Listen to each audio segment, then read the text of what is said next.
Does it really happen? Eh oui, est-ce que Big Tech Africa va avoir lieu ou pas? Eh ben non, il va avoir lieu, bien sûr, évidemment, grâce aux efforts de notre ami Skander Haddar. C'est pas évident du tout, mais c'est la deuxième édition de Big Tech Africa qui aura lieu du 9 au 11 septembre. C'était l'édition réunie les grands esprits technologiques africains pour plonger dans les innovations qui transforment le continent. Tenez-vous bien, il y aura 15 000 visiteurs, 200 exposants, 50 panels, des B2B, et je ne vous dis pas, c'est le plus grand événement, je crois, de cette année. Et j'espère ne pas me tromper. Bonjour Skander. Bonjour Mondor, bonjour à tous les auditeurs de RTCI. Merci pour l'invitation. Comme d'habitude, tu es chez toi, Skander. Ça fait un bon bout de temps déjà que tu te démènes comme un beau diable pour organiser ce genre d'événement. Alors, qu'est-ce qui vraiment fait que tu es toujours sur la brèche, tu es toujours en train d'organiser des événements de big. Il y avait le TDS il y a quelques mois de cela, et puis tu ne t'es pas arrêté. Tout de suite après, tu as commencé les rencontres, les appels, les mails, les calls, que sais-je encore. Donc il y a une sorte d'énergie, touchons du bois, hein, qui fait que vraiment...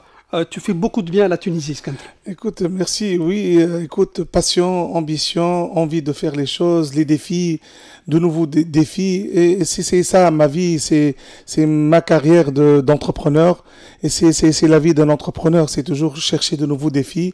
Et les enjeux sont très importants aujourd'hui. Peut-être on dira que peut-être nous avons impacté le pays et nous avons fait pour cette génération un produit, une solution, un événement qui peut-être va aider à laisser les gens se rencontrer, à créer des opportunités pour cette jeunesse qui a besoin d'être à la page. C'est une génération différente, elle a une manière de réfléchir différente, et donc nous également on doit s'adapter à cette problématique, à ce changement, voilà, à ces changements. Aujourd'hui, la Tunisie, c'est un marché, toujours ça me confronte, un petit marché, on le dit honnêtement, par rapport à d'autres marchés. C'est quelque chose d'objectif. Enfin, voilà, nous sommes 12 millions de personnes, c'est 160 000 km². Bon, on n'est pas 200 millions. Se compare à d'autres pays comme le Nigeria, le Kenya, l'Égypte, oui. Donc c'est tout à fait normal. Mais nous, comment on peut transformer peut-être ce point faible à une opportunité, à un point fort? Et je pense que la Tunisie, elle a... une capacité de production énorme. Donc, c'est-à-dire, on produit, notre capacité de produire, c'est ça le plus important. Et quand on a cette capacité, grâce à la richesse des jeunes, comme tu viens de l'indiquer, et des moins jeunes aussi, du capital humain, le maître d'Acharma, dont a toujours Bourguiba parlé, Feu Bourguiba. Tout à fait, c'est ça notre point fort. Et Big Tech, il est destiné à cette génération, destiné à cette Tunisie qui a un potentiel énorme, mais on a refait notre modèle économique, notre mindset, notre manière de réfléchir. Oui, ça ne se passe pas de la même manière qu'il y a quelques années, puisque tu es déjà dans l'écosystème Skander, je rappelle, depuis peut-être une quinzaine d'années à peu près. Oui, hein. Tout à fait, depuis 2013, donc déjà voilà. Au 2012, nous avons commencé à organiser des événements. Le métier de l'événementiel est très difficile. Mais nous, on a commencé en 2011, vous avez raison. Surtout dans ce domaine. Le domaine, c'est pas de l'achat et de la vente, c'est pas commercial, c'est un domaine où il y a du contenu. C'est le domaine où il y a de la stratégie, c'est le long terme. On parle même de tourisme événementiel.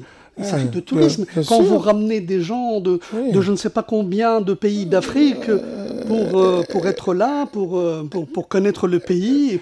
Écoute, c'est un potentiel énorme. Et je pense que la Tunisie, aujourd'hui, elle doit être dotée d'une stratégie pour tout ce qui est le tourisme d'affaires, les congrès. Oui. Et tu sais, le tourisme événementiel, ça fait bouger la communauté. Et c'est la valeur ajoutée, elle est plus importante parce que les gens dépensent plus. Mais je t'assure que la valeur ajoutée, c'est pas uniquement dans ça, c'est très important ça. Mais quand tu vas faire le tourisme d'affaires, tu peux créer des opportunités de partenariat entre les intervenants. Oui. Et tu peux créer des industries, des projets qui ont encore un effet multiplicateur sur la richesse. Que tu ne soupçonnais même pas, Skander. Exactement. C'est-à-dire que c'est à travers ces rencontres que l'on se rend compte Bien sûr. qu'il y a des opportunités extraordinaires. Derrière toute rencontre, il y a une opportunité potentielle. Ça, c'est par expérience que tu le dis. Oui, tout à fait. Et heureusement que cette expérience qui me donne aujourd'hui de nouvelles idées. Parce que nous, on se dit aujourd'hui Tuniso-Tunisien. Tu sais, on organise le TDS, le Riada. Oui, le TDS, c'était... Oui, c'est bien, aussi, c'est bien le Tuniso-Tunisien. Mais aujourd'hui, quand je rencontre mes partenaires, ils me disent, Skander, comment on peut faire quelque chose pour qu'on puisse exporter, pour qu'on puisse faire venir des gens de l'Afrique, de l'Europe, des États-Unis. Moi, je dirais pour pouvoir échanger, Skander. Oui, c'est-à-dire qu'il faut que ça soit dans les deux sens. On exporte les choses dans lesquelles nous avons une valeur ajoutée, une plus-value, et on importe également des services ou des produits qui également sont intéressants pour nous. Tu sais, aujourd'hui, quand tu fais chaque business, est-ce qu'il y a une demande, est-ce qu'il y a une offre? Et moi, quand je suis allé à des événements internationaux, je posais la question à des gens. Je leur parle de Big Tech. Et ils me disent, c'est quoi la différence entre le GITEX et le Big Tech? Par exemple. Donc, on doit répondre à ces questions. Et on doit trouver des arguments.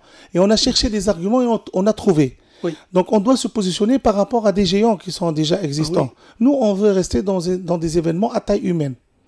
On ne veut pas être quelque chose d'industriel. Oui, quelque chose de grandiose, et là où vraiment l'aspect, disons, humain et l'aspect de proximité se perd un tant soit peu. On veut se positionner également du charme de la Tunisie. La Tunisie est un pays très accueillant. La Tunisie, elle a des avantages énormes culturels. On ne cesse de le dire, mais c'est la vérité. C'est la vérité. Et ils nous aiment, c'est-à-dire ils aiment venir en Tunisie. On est très bien aimés, on est très bien appréciés. Ils nous respectent. Donc on doit investir déjà dans cet acquis. Oui, puisque nous bénéficions vraiment de cette qaboul, disons, en arabe. Oui. Bah, c'est ça. Hein. Oui. Tout à l'heure, j'étais dans un hôtel et alors il y avait des Slovènes ou des Slovaques, je ne sais pas comment on dit. Alors j'ai posé une question, j'ai dit, alors comment se comporte-t-il avec vous? Je parlais avec le cuisinier, il m'a dit, écoutez, ils sont un peu... comment dirais-je, un peu fermés. Alors moi j'essaie un peu de leur sourire et d'essayer de discuter, mais c'est pas ça. Voilà, ça c'est la qualité du Tunisien. Ça c'est comme le fait que vraiment c'est quelqu'un qui va vers l'autre. Il faudrait qu'on vraiment profite de ça et qu'on essaye de jouer sur ça. Quelque chose. Nous, notre réflexion stratégique par rapport à Big Tech, par exemple, Africa, on a mis le mot Africa. Parce que c'est Big Tech Africa, il va être fait en Tunisie pour l'Afrique. Oui. Et pour l'international, parce que les internationaux s'intéressent à l'Afrique. Le multilatéral aussi. Exactement, c'est sud-sud, sud-nord, est-ouest. Et nous, on s'est positionné par rapport au contenu. Donc, on s'est dit, on va développer un contenu à Big Tech. Et ça, c'est l'originalité de Big Tech cette année. On va en parler. Oui. L'année dernière, comment cela s'était passé, Skander? Écoute, l'année dernière, j'étais ici. Vraiment la première mouture. Oui, écoutez, on a couru un risque énorme. Et aujourd'hui... C'était une sorte de pari. Oui, c'est un pari, mais si on ne risque pas, on n'a rien. Qui ne risque rien n'a rien. N'a rien. Donc nous, on doit investir, on doit se montrer résilient. Il y a encore quelques difficultés, il y a un contexte difficile. Mais je redis, c'est tout à fait normal quand il y a la crise, là où il faut investir. C'est là où il faut piocher. Et après la crise, elle ne va pas durer longtemps. Éternellement, effectivement. Voilà, il y aura la relance. Et donc, par rapport à l'année dernière, on a fait l'autocritique. On a fait ce qui a marché, ce qui n'a pas marché. Moi, personnellement, dans mon entreprise que je dirige, je ne veux pas être toujours que sur les points positifs. Moi, je suis quelqu'un qui fait beaucoup d'autocritique dans ma vie, même personnelle. Ce que je fais, est-ce que c'est 100%... C'est un peu rare. En général, on est dans l'autosatisfaction. Voilà. Et je ne suis jamais satisfait. Je cherche toujours ces points à améliorer. Et on a vu qu'il y a des choses qui ont marché. Donc, on a investi dans ces axes et on a vu qu'il y a d'autres choses qui n'ont pas marché. Et je t'assure, cette autocritique nous a permis de redéfinir le concept. Et vous allez remarquer tout simplement que le nombre de visiteurs internationaux, il a augmenté. Oui. Et que le nombre de pays participants, il a nettement augmenté. Et donc, c'est grâce aux changements tactiques et stratégiques que nous avons mis en place depuis des mois. grâce à l'évaluation que vous avez faite Exactement. à l'issue de la première édition. Exactement. Et donc, cette année, quand on a vu que l'année dernière, il n'y avait pas beaucoup d'étrangers, que ce soit des intervenants ou bien des visiteurs. Et c'est tout à fait normal pour un événement avec des moyens de bord. C'est tout à fait normal. Avec les limités. Et puis, c'était une première, en tout cas. On ne connaissait pas beaucoup... Exactement. Et cette année également, le positionnement stratégique, c'est on va organiser un événement en Tunisie, mais pour l'Afrique. Oui. Alors, c'est pour l'Afrique. Qu'est-ce qu'on va faire? On ne va pas développer du contenu dédié à la Tunisie. Et on l'a fait. Forcément. Toujours la Tunisie. Nous, on fait tout ça pour la Tunisie, je te le dis honnêtement. Bien sûr, ça reste toujours le point focal. Voilà. Mais pour faire venir des étrangers, pour attirer des investisseurs, des experts, des industriels, il faut trouver des solutions pour les faire venir. Donc, on va parler de l'Afrique. Voilà pourquoi on dit que l'Afrique rayonne. Comment l'Afrique aujourd'hui trouve des solutions. Je t'assure, il y aura des panels, des keynotes. Il y aura une cinquantaine de panels.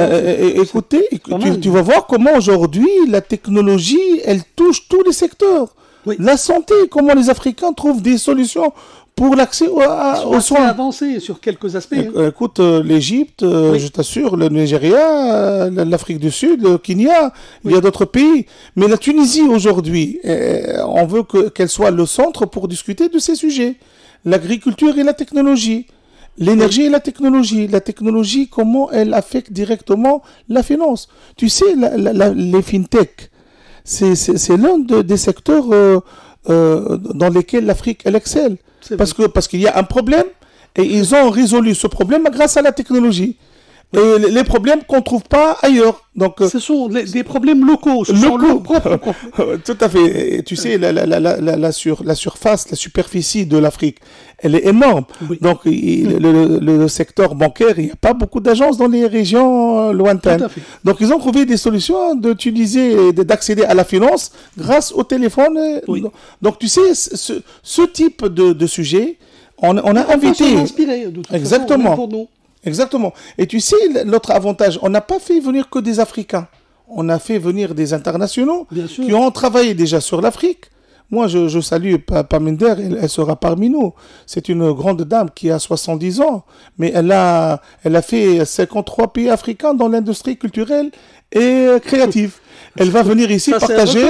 Écoute, elle va partager son expérience.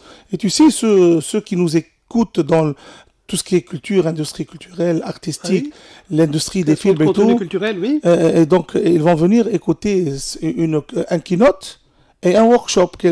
Et donc, tu sais, c'est gratuit, c'est à 100% gratuit. En plus. Donc, ça, c'est très important. Et c'est des sujets, non uniquement cette dame, mais on aura Karim Dessonji, c'est un grand monsieur, donc une grande multinationale dans l'industrie pharmaceutique qui dirige l'un des plus grands centres de biotech en Europe. Et il va venir, il va dire comment l'Afrique elle peut se positionner dans la biotech. Grâce à l'IA. Oui, bien sûr. Et tu sais, ça coïncide avec notre stratégie de la santé numérique initiée par monsieur le ministre de la Santé en Tunisie. Exactement. Donc nous, c'est un événement créé par le secteur public. Il est soutenu par le gouvernement, donc par le ministère des Technologies de la Communication. Oui. Donc le ministère, il a appuyé cette initiative parce qu'il croit dans le secteur privé. Et nous, on fait des choses pour le pays. C'est pas uniquement pour le secteur privé. Non, bien sûr, mais le secteur privé appartient à la Tunisie et donc forcément, il est aussi intéressé par ce qui se passe dans ce pays et qu'il ne fait pas ces choses uniquement pour ses propres bénéfices. Exactement. Moi, j'aimerais bien inviter les auditeurs d'accéder au site web www.bigtech.africa. C'est un site qui n'est pas classique. Parce que il y a du contenu. Comme originalité. Donc il y a l'originalité, il y a le contenu. Donc parce que pour profiter de la participation à Big Tech, il faut bien se préparer à l'avance. C'est vrai. On ne peut pas y aller comme ça. Non, il y a plus Il y a déjà une préparation. Écoute, il y a plus de 60 keynotes, panels, workshops, ateliers. On ne peut pas tous y participer. Exactement. Enfin, il faut choisir tel ou tel sujet et évidemment se documenter en fonction du sujet exposé. Exactement. En plus de ce contenu, il y a également les expositions. On a des délégations internationales qui exposent, c'est-à-dire il y a des exposants de plusieurs pays. Et donc, cette année, c'est nettement meilleur que l'année dernière. Mais je t'assure que l'année prochaine, il y a beaucoup de promesses. Il y a beaucoup de pays qui vont visiter en tant que délégation. Mais l'année prochaine, ils veulent exposer pour moi. Et c'est mon ambition. C'est quoi mon ambition? C'est de réunir des écosystèmes d'innovation technologique de l'Afrique en Tunisie. Si on réussit à faire venir une dizaine de pays avec leur écosystème, imagine comment ça peut générer des rencontres, des opportunités énormes pour le pays, pour l'Afrique. Moi, je réfléchis en tant qu'Africain aujourd'hui. Je porte la casquette d'Africain et non pas un Tunisien. Parce que la Tunisie, elle fait partie de l'Afrique. Et donc, moi, je suis en train de défendre l'Afrique. Moi, je défends l'intérêt de l'Afrique aujourd'hui. Oui. Et quand je défends l'intérêt de l'Afrique, je défends en priorité l'intérêt de mon pays. Oui. C'est clair que la causalité, elle est parfaite. Puisque même la Tunisie, c'est elle qui a donné le nom du continent à Afrique. Voilà.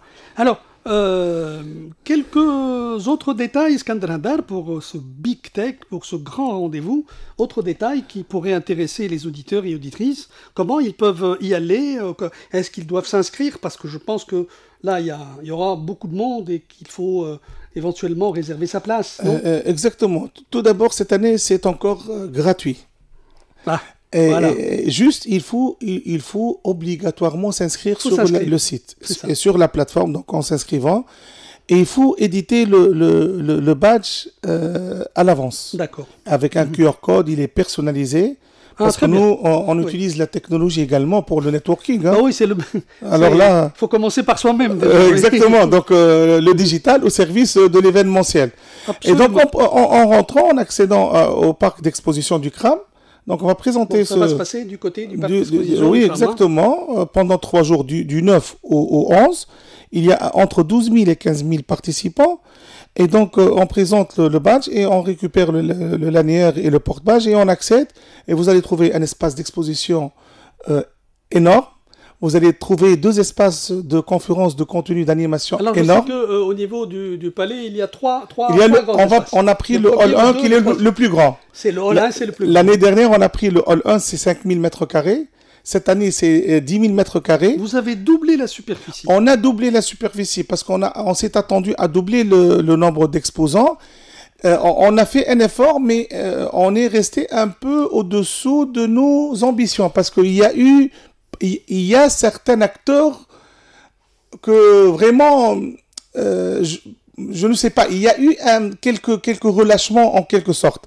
Mais moi, qu'est-ce que je me dis? Je me dis toujours, on doit avancer, on doit faire avancer les choses. Ils vont venir comme visiteurs cette année, la prochaine. Genre de casquette. Et tu sais, l'année prochaine, il y aura beaucoup d'internationaux. Il y a une délégation qui va venir de l'Italie spécialement pour découvrir Big Tech et pour commander un espace pour la délégation. Pour l'année 2026. Oui, exactement. Et également, il y a une nouveauté, c'est les B2B.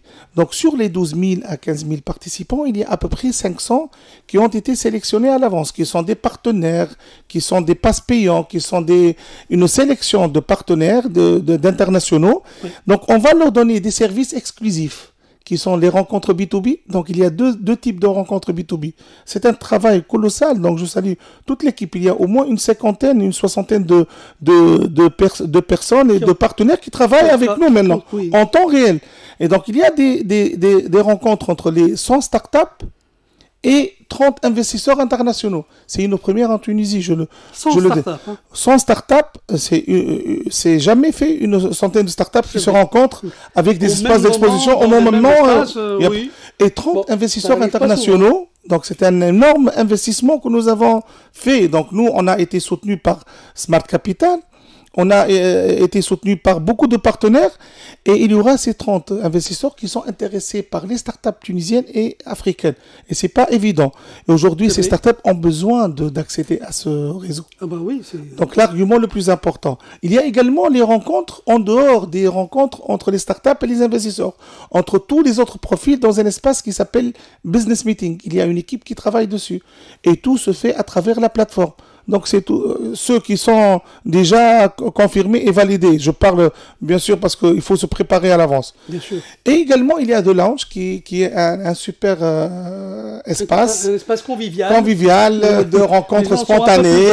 Exact. Écoute, moi je fais de la veille sur ce qui se passe à l'international. Et donc nous, on doit être alignés à ce qu'il faut. Parce que nous, on a à peu près 100 investisseurs et speakers internationaux qui vont venir. Ils n'ont pas de stand.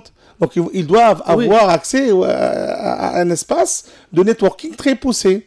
Également, il y a tout ce qui est, je dirais, les autres animations, même sur les espaces. L'API, elle a son programme dans le pavillon, un programme dédié aux visiteurs. Smart Capital, elle a développé son propre contenu dans le pavillon de Smart Capital. L'API a la même chose. Donc ça, c'est très important parce qu'il faut voir ce qui se passe dans le monde. Donc ce n'est pas uniquement Skander Hadar qui organise son événement. Oui. Tout le monde organise ses propres événements. Tout le monde il met, disons, la cuillère à la bouche et s'investit dans cet événement qui, franchement, risque vraiment d'apporter beaucoup de bonnes choses à la Tunisie. Et c'est un peu dommage que on parlait un peu en off que certains sponsors se sont plus ou moins désistés pour des raisons. J'espère que c'est uniquement cette fois-ci parce que c'est dommage qu'ils ne soient pas vraiment présents et qu'ils n'accompagnent pas ce genre de manifestations ô combien intéressantes et profitables au pays, encore une fois. Exactement. Et moi également, cher Monde, moi j'aimerais bien parler d'un sujet très important qui m'a touché cette année. C'est que lors du Big Tech, on va parler de la technologie, pas seulement parce que c'est un business, mais une technologie qui apporte une valeur. Et on va montrer une valeur à chaque être humain. Exactement. La technologie qui inclut, la technologie qui fait soigner, la technologie qui nous préserve notre environnement. Ce qu'on appelle les objectifs de développement durable. Exactement, c'est ça. Bien dedans. La technologie qui, pour la sécurité alimentaire et pour nourrir l'Afrique, la technologie pour se déplacer, le transport intelligent. Cette année, avec une start-up tunisienne qui est un partenaire avec nous. Et c'est une solution première made in Tunisie qui encourage le déplacement et le transport intelligent. Avec, c'est-à-dire 3 personnes qui peuvent aller au CRAM. Elles ne se connaissent pas, mais elles peuvent, au lieu de payer chacune un taxi 15 donc les 3, grâce à la technologie, et chacun il paye 5 dinars au lieu de 15 dinars. C'est parfait. Donc c'est 100% tunisien. Donc ça, c'est un message très fort au ministère du transport, à notre pays. C'est comment ces startups dans lesquels le pays il a investi des milliards, il a mis un cadre juridique avec Startup Act et tout. Comment ces startups maintenant, c'est un investissement très rentable pour le pays. Parce que les startups, elles vont apporter maintenant un retour des solutions concrètes pour le pays. Voilà. Pour l'homme, pour le citoyen. Et ça rentre dans le cadre de la stratégie du pays, c'est l'impact social pour le pays. Voilà. Comment? Donc, on a voulu montrer que cette Afrique, également, c'est pas un marché qui consomme. C'est un marché qui produit de la technologie. Aujourd'hui, tu sais, on aura 2 ou 3 startups qui ont fait des levées énormes en Afrique. Des levées de fonds. Et des levées de fonds énormes. Et donc, nous, on a quelques startups qui ont fait ça. Mais nous, on ne veut pas se limiter uniquement à la Tunisie. On veut s'ouvrir. Et c'est mon challenge pour les 5 années qui vont venir. Je vais me déplacer personnellement en Afrique. Moi, j'ai visité 4 ou 5 pays, mais j'ai une ambition... Quels sont les pays que vous allez privilégier dans une première étape? Voilà. Honnêtement, nous, l'événement, il est anglophone. Parce qu'on ne peut pas uniquement parler en français dans un événement business et un événement technologie. Il y a l'anglais, il y a le français. Et également, donc, on s'intéresse à des pays anglophones, c'est-à-dire des marchés qu'on ne connaît pas trop. Donc on est au subsaharien, toujours on est sur l'Afrique subsaharienne, donc on veut s'ouvrir sur Kigali, sur le Nigeria, Kenya, Tanzanie, l'Éthiopie, c'est un pays... on a une délégation de Djibouti cette année, Mais l'Afrique, ce n'est pas uniquement la francophonie, il y a les anglophones. Oui, bien sûr, Les anglophones, voilà. C'est un peu le Big Tech et on souhaite être peut-être non pas le Vivatech ou le Web Summit, mais on veut faire quelque chose de tunisien, d'africain, fait par des Africains, des Tunisiens, pour ce pays à taille humaine et restons dans des perspectives positives les années qui vont venir. Et j'attends le feedback de nous, chers invités et visiteurs au Big Tech Africa. On reste très ouverts. Merci beaucoup, Skander Hadar. Rappelons que cette deuxième édition du Big Tech Africa aura lieu à partir de mardi prochain, une fois qu'on aura mangé et digéré la sida. Hein. Exactement. On souhaite un bon boulet d'atout. Mais nous, on bosse demain, donc tu sais, oui, j'aurai moi aussi, je bosse demain. Et oui. Tu sais, moi, je veux m'adresser à la coopération suisse et la coopération tuniso-allemande, parce qu'ils ont soutenu également le Big Tech cette année. C'est important de les citer, bien sûr. Avec l'appui toujours du ministère des Technologies de la Communication et de tous les autres ministères qui étaient impliqués. Et vraiment, je dirais que je suis fier de travailler avec le secteur public, main dans la main, pour l'intérêt de la Tunisie. Voilà. Travaillons tous pour l'intérêt de la Tunisie et je sais que tu en fais partie, Skander, depuis assez longtemps et croisons les doigts pour une réussite à cette deuxième édition de Big Tech Africa. On parlera éventuellement dans un prochain rendez-vous des résultats de cette deuxième édition. Tout à fait et merci RTCI. Elle a soutenu toujours la technologie et les initiatives qui créent de l'impact pour le pays et pour le développement de notre chère Tunisie. Merci beaucoup, Skander Hadar. Allez, on retrouve la musique. C'est du hard rock, Kaiser, n'est-ce pas? Black Knight.